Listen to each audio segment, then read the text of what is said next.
আসসালামু আলাইকুম, স্বাগত জানাচ্ছি আরটিভির মধ্যাহ্ন সংবাদে। আপনাদের সঙ্গে আছি আমি ফারিয়া শারমিন।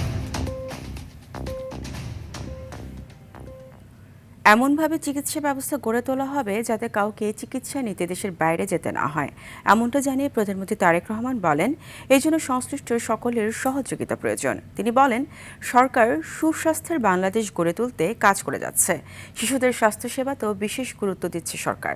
সকালে রাজধানীর ন্যাশনাল ইনস্টিটিউট অফ নিউরোসায়েন্সেস ও হাসপাতালে 500 শয্যার নতুন ভবন উদ্বোধন শেষে এসব কথা বলেন তিনি। এর এক উদ্বোধনকালে হাসপাতাল প্রাঙ্গণে একটি গাছের চারা রোপণ করেন প্রধানমন্ত্রী তারেক রহমান। পরে তিনি মোনাজাতে অংশ নেন এবং বেলুন ও পায়রা উড়িয়ে ভবনটির আনুষ্ঠানিক উদ্বোধন করেন। এই সময় প্রধানমন্ত্রীর সহধর্মিণী ডক্টর জুবাইদুর রহমান, স্বাস্থ্যমন্ত্রী সরদার মোহাম্মদ শাখাওয়াত হোসেন, সমাজ কল্যাণমন্ত্রী ডক্টর AZM জাহিদ হোসেন সহ চিকিৎসা সেবা এবং উপস্থিত ছিলেন। সকল দায় দায়িত্ব চিকিৎসকের একক নয়। চিকিৎসক, রোগী এবং রোগীর উদ্বিগ্ন স্বজন, এই তিনটি পক্ষের মধ্যে পারস্পরিক আস্থা, সম্মান এবং সহানুভূতির সম্পর্ক বজায় থাকা অত্যন্ত জরুরি। স্বাস্থ্য এবং চিকিৎসা সেবার মান উন্নয়নে সরকার যতই উদ্যোগ গ্রহণ করুক, চিকিৎসক, স্বাস্থ্য বিশেষজ্ঞ, গবেষক, সর্বোপরি স্বাস্থ্য খাতের সঙ্গে সংশ্লিষ্ট সকলের ভূমিকার উপরেই স্বাস্থ্য এবং চিকিৎসা সেবার সাফল্য নির্ভর করছে। উপস্থিত সুধীবৃন্দ, সরকার এমন একটি কল্যাণমুখী রাষ্ট্র প্রতিষ্ঠা করতে প্রতিশ্রুতিবদ্ধ যেখানে চিকিৎসা পাওয়ার জন্য কোনো নাগরিককে দেশের বাইরে হতে যেতে হবে না, কিংবা কেউ অর্থ অভাবে স্বাস্থ্য সেবা থেকে ইনশাল্লাহ বঞ্চিত হবে না। প্রয়াত সাবেক প্রধানমন্ত্রী বিএনপি চেয়ারপারসন বেগম খালেদা জিয়ার ৮২তম জন্মদিন আজ। ১৯৪৫ সালের এই দিনে দিনাজপুরে জন্মগ্রহণ করেন তিনি। জন্মদিন উপলক্ষে সারা দেশে যথাযোগ্য মর্যাদায় নানা কর্মসূচির মধ্য দিয়ে দিনটি পালন করছেন বিএনপির নেতাকর্মীরা। কেন্দ্রীয় কর্মসূচির অংশ হিসেবে রাজধানীর নয়াপল্টনে বিএনপির কেন্দ্রীয় কার্যালয়ে আয়োজন করা হয়েছে দোয়া ও মিলাদ মাহফিল। এতে দলের নেতাকর্মীরা অংশ নিয়ে বেগম খালেদা জিয়ার আত্মার মাগফিরাত কামনা করেন। একই সঙ্গে জিয়া উদ্যানে তার সমাধিতে ফুল দিয়ে শ্রদ্ধা নিবেদন করেছেন দলের বিভিন্ন পর্যায়ের নেতাকর্মীরা।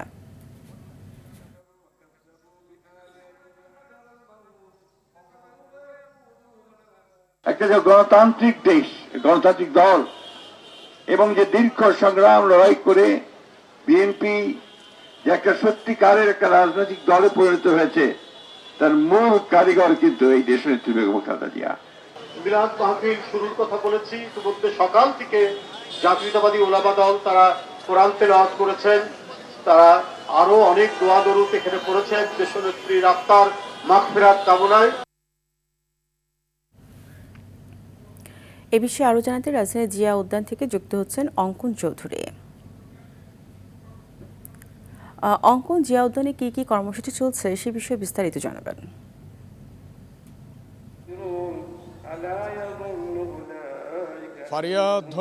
ফারিয়া, ধন্যবাদ আপনাকে। আপনি যেমনটি জানেন যে এক মহিষী নারী বাংলার এবং 3 বারের সাবেক সফল প্রধানমন্ত্রী, প্রয়াত প্রধানমন্ত্রী বেগম খালেদা জিয়ার কিন্তু আজ ৮২তম জন্মবার্ষিকী এবং একে ঘিরে কিন্তু রাজধানীর বিভিন্ন গুরুত্বপূর্ণ জায়গা সহ জিয়া উদ্যানে কিন্তু নানা কর্মসূচির আয়োজন আমরা লক্ষ্য করেছি।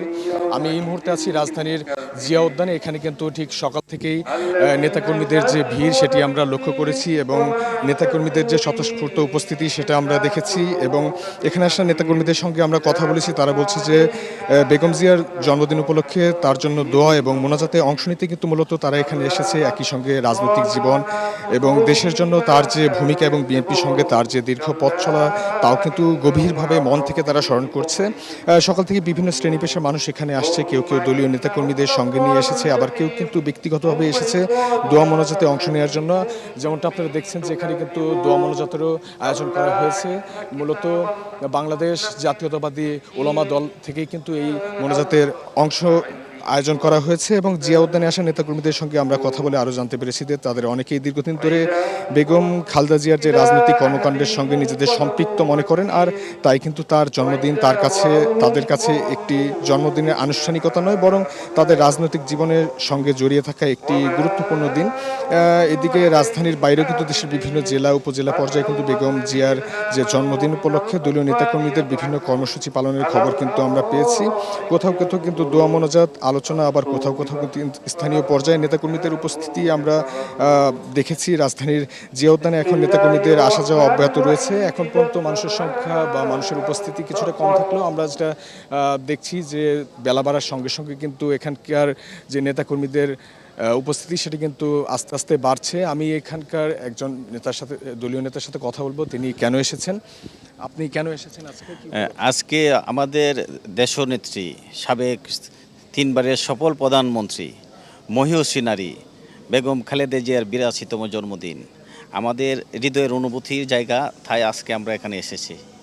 ধন্যবাদ আপনাকে। যেমনটি আপনি দেখছিলেন যে তারা বলছে যে মূলত বেগম খালেদা জিয়া চলে যাওয়ার যে একটা কষ্ট, সেটা কিন্তু তাদের মনে দাগ কেটে রয়েছে এবং যা কখনোই পূরণ হবার নয়।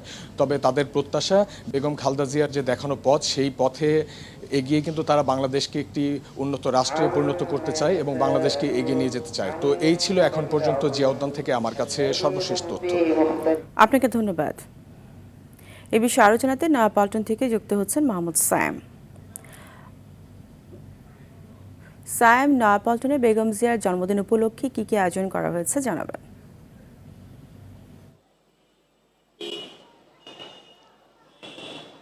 জি সাদিয়া, আমি একটু জানিয়ে রাখি যে আজকে সকাল থেকেই কিন্তু বাংলাদেশের প্রথম নারী প্রধানমন্ত্রী মরহুমা বেগম খালেদা জিয়ার জন্মদিন পালন করা হয়েছে, তার 82তম জন্মদিন পালন করা হয়েছে এবং তাকে ছাড়া এই প্রথমবারের মতো দলীয় নেতাকর্মীরা কিন্তু তার জন্মদিন পালন করেন। আমরা সকাল থেকে এখানে নয়াপল্টনে দেখেছি যে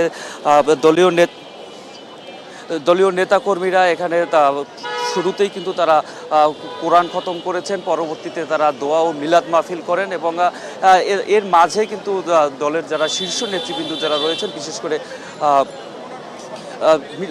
বিএনপির যিনি মহাসচিব মির্জা ফখরুল ইসলাম আলমগীর সহ দলীয় স্থায়ী কমিটির সদস্য যারা রয়েছেন, তারা কয়েকজন কিন্তু এখানে কথা বলেছেন। মির্জা ফখরুল ইসলাম আলমগীর যেটি বলেছেন যে বেগম খালেদা জিয়া তার যে আপসীন নেতৃত্ব, অর্থাৎ বিরোধী দলে থাকাকালীন সময়ে যে তার যে ত্যাগ এবং আপসীন নেতৃত্বের কারণে বাংলাদেশকে তিনি কিন্তু বিএনপিকে কিন্তু এস্টাবলিশ পর্যায়ে এখন নিয়ে আসতে পেরেছেন এবং তার নেতৃত্বকে অনুসরণ করেই তার সুযোগ্য সন্তান তিনি দেশকে আরও উন্নতির শিখরে নিয়ে যাবেন, এমনটি কিন্তু আশা প্রকাশ করেছেন। এবং আমরা এখানকার যারা দলীয় নেতাকর্মী যারা রয়েছে তাদের সাথে আমরা কথা বলেছি, তারাও কিন্তু তার সাথেই সুর মিলিয়ে বলেছেন যে বেগম খালেদা জিয়ার যে আদর্শ, সেই আদর্শকে অনুসরণ করে তারা বিএনপিকে সামনের দিকে এগিয়ে নিয়ে যাবে এবং বিএনপির নেতৃত্বে তারা একটি নতুন বাংলাদেশ এবং উন্নয়নশীল একটি বাংলাদেশ গড়ার কিন্তু প্রত্যয় ব্যক্ত করেছেন। তো এই ছিল আমার কাছে বিএনপির নয়াপল্টনের কেন্দ্রীয় কার্যালয় থেকে সর্বশেষ। ফারিয়া, আপনাকে ধন্যবাদ।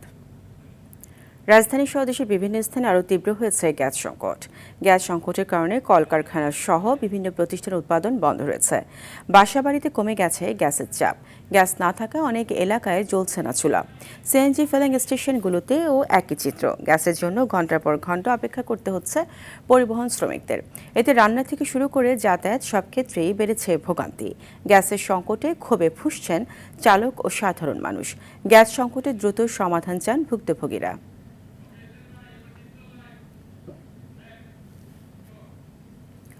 দর্শক, এই মুহূর্তে মহাখালী এলাকা থেকে যুক্ত হচ্ছে দীপ্ত চন্দ্রপাল। দীপ্ত, গ্যাস সংকটের কি অবস্থা দেখতে পাচ্ছেন, কি বলছেন সিএনজি স্টেশন কর্তৃপক্ষ ও ভুক্তভোগীরা?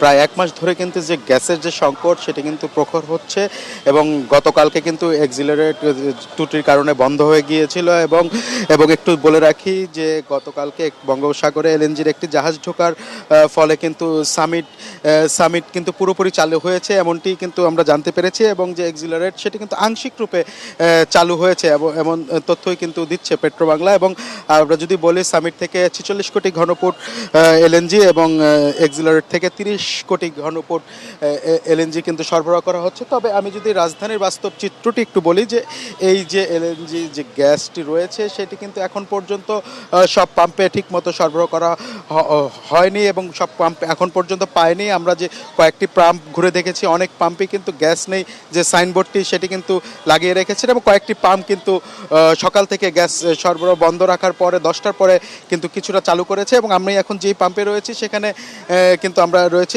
এখানে আমরা দেখেছি কিন্তু প্রায় গাড়ির কিন্তু দীর্ঘ জট, প্রায় 2 কিলোমিটার গাড়ির সিরিয়াল হয়ে গিয়েছে যে গাড়িগুলো গ্যাস নিতে এসেছে। এবং এখানকার ম্যানেজারের সঙ্গে কথা বলে যেটি জানতে পারলাম যে সকাল 10টার পর থেকে গ্যাসের প্রেশার কিছুটা বাড়তে শুরু করেছে এবং এখন বর্তমানে 100 থেকে 150-র ভিতরে ওঠানামা করছে। এবং তিনি যেটি বলেছেন, যেহেতু সামিট পুরোপুরি চালু হয়েছে এবং যে এক্সিলারেট আংশিক রূপে চালু হয়েছে এবং এইগুলো পুরোপুরি চালু হলে হয়তো আগামী 10-12 দিনের মধ্যে গ্যাসের যে সংকট বা যে অবস্থা ভোগান্তি সৃষ্টি হয়েছে সেটি কিন্তু কমে আসতে পারে বলে কিন্তু তারা আশা করছে। এবং চালকরা যেটি বলছেন, তারা কিন্তু ক্ষোভে ফুঁসছেন এবং তারা বারবারই বলছেন যে গ্যাসের সমস্যা সমাধান করে দ্রুত তাদের এই ভোগান্তি থেকে মুক্ত দেওয়া হোক, এমনটি কিন্তু তারা দাবি জানাচ্ছেন। তো ফারি, আপনাকে ধন্যবাদ।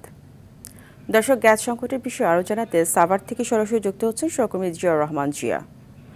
জিয়া, শিল্প অধ্যুষিত এলাকা সাভারে গ্যাস সংকটের ফলে কী প্রভাব পড়ছে, লোকসান সম্পর্কে কলকারখানার মালিকরাই বা কী বলছেন জানাবেন।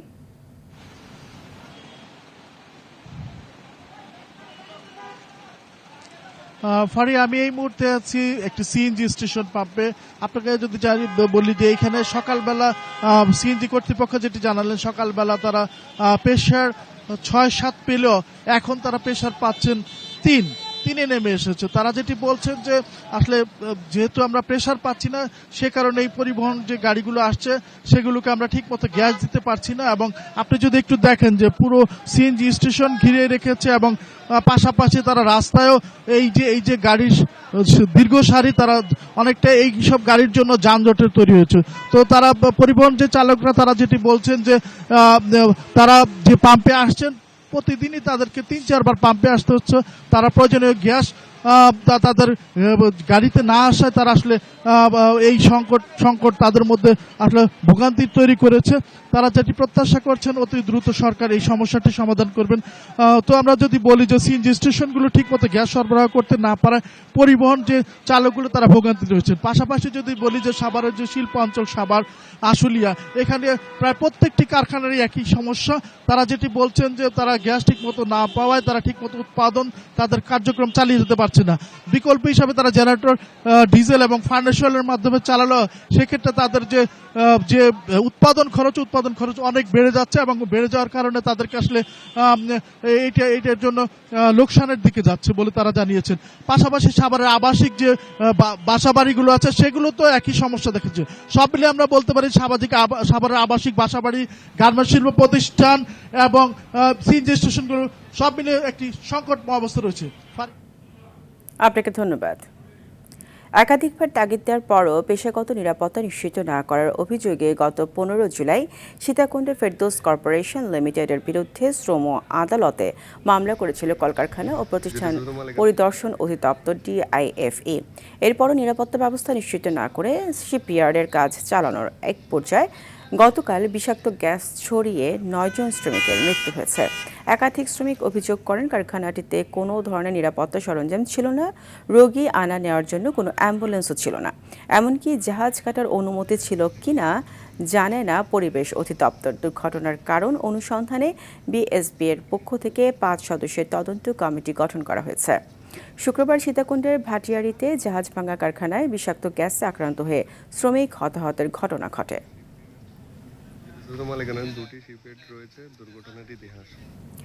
দর্শক, এই বিষয়ে আরও জানাতে চট্টগ্রামের সীতাকুণ্ড থেকে সরাসরি যুক্ত হচ্ছেন সহকর্মী সাইফুল মাহমুদ। সাইফুল, শ্রমিক হতাহত নিয়ে সর্বশেষ কি তথ্য রয়েছে আপনার কাছে? জি ফারিয়া, আসলে যেমনটি বলেছেন, শ্রমিক হতাহতের ঘটনায় শিল্প মন্ত্রণালয়ের কর্তৃক 11 সদস্যের একটি তদন্ত কমিটি গঠন করা হয়েছে এবং একই সাথে জেলা প্রশাসকের পক্ষ থেকে একটি 9 সদস্যের তদন্ত কমিটি গঠন করা হয়েছে এবং BSB এর পক্ষ থেকে 5 সদস্যের একটি তদন্ত কমিটি গঠন করা হয়েছে। আজ সকালবেলা শিল্প সচিব এখানে পরিদর্শনে এসেছেন। পরিদর্শনে এসে তিনি আমাদেরকে জানালো আসলে অতিরিক্ত সচিবকে প্রদান করে 11 সদস্যের যেই তদন্ত কমিটি গঠন করা হয়েছে এবং সেই তদন্ত কমিটিকে ঘটনার আগে এবং পরে কি হয়েছিল এখানে কি সবগুলো বিষয় খতিয়ে দেখার পরে একটা তদন্ত রিপোর্ট দিতে বলা হয়েছে খুব দ্রুত সময়ের মধ্যে। কী কারণে আসলে একটা গ্রিন শিপইয়ার্ডে এই ধরনের একটি ঘটনা ঘটলো। যেহেতু বাংলাদেশে যখন সর্বপ্রথম 4টি ইয়ার্ড যখন গ্রিনের আওতাভুক্ত পড়ে তখন কিন্তু এই ইয়ার্ডটি ছিল এবং শিল্প সচিব কিংবা মালিক পক্ষ তারা দাবি করছে এটি একটি ইন্টারন্যাশনাল মানের গ্রিন শিপইয়ার্ড। এরপরও কেন আসলে এখানে এই ধরনের ঘটনা ঘটেছে সেটি তারা খতিয়ে দেখছে। তাদের একটাই দাবি, সেটি হচ্ছে যে আসলে গ্রিন শিপইয়ার্ডে এইরকম হওয়ার তো কথা ছিল না। তবে স্থানীয় যেই শ্রমিক এবং জনগণ রয়েছে তারা বলল এখানে আসলে নিরাপত্তার যে বিষয়টি সেটি কিন্তু ছিল না এবং একই সাথে গতকালকের ঘটনায় তাদের যেই অ্যাম্বুলেন্স থাকার কথা ছিল সেই অ্যাম্বুলেন্সও কিন্তু ছিল না। গ্রিন ইয়ার্ডের প্রথম সত্যই হচ্ছে যে একটা অ্যাম্বুলেন্স অবশ্যই রাখতে হবে কোনো দুর্ঘটনা ঘটলে শ্রমিকদের আনা নেওয়ার জন্য। তবে গতকালকে এখানে কোনো অ্যাম্বুলেন্স কিন্তু কাউকে অ্যাম্বুলেন্স পায়নি। শ্রমিকরা নিজ স্থানীয় বাসিন্দা শ্রমিকদেরকে উদ্ধার করে কিন্তু তারা হাসপাতালে নিয়ে গেছিল। হাসপাতালে নেওয়া যাওয়ার পরেই কিন্তু এক এক করে 9 জন শ্রমিক মারা যায়। তার মধ্যে চট্টগ্রামের ছিল 5 জন, 4 জন ছিল চট্টগ্রামের বাইরের। তাদেরকে রাত্রেই কিন্তু আসলে তাদের গ্রামের বাড়িতে পাঠিয়ে দেওয়া হয়েছে তাদের লাশ, এবং যেই 5 জন ছিল চট্টগ্রামে সাইফুল, আপনাকে অসংখ্য ধন্যবাদ। আমাদের সঙ্গেই থাকুন, পরবর্তী সংবাদে আরো জেনে নেব আপনার কাছ থেকে। মধ্যাহ্নের সংবাদ এই পর্যন্ত। এই দুপুরের সংবাদ পৌনে 2টায় দেখার আমন্ত্রণ রইল। ধন্যবাদ সবাইকে।